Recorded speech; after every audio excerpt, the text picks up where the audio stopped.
ਲਿਆ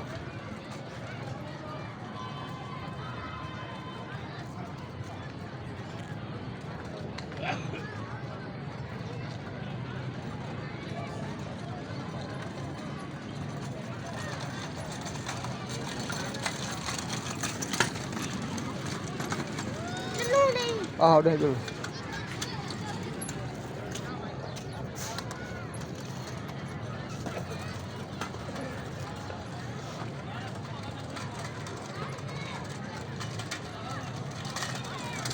ਵੀਰੇ ਬਹੁਤ ਛਾਂਟਾ ਵਿੱਚ ਆ ਗਿਆ ਬਹੁਤ ਛਾਂਟਾ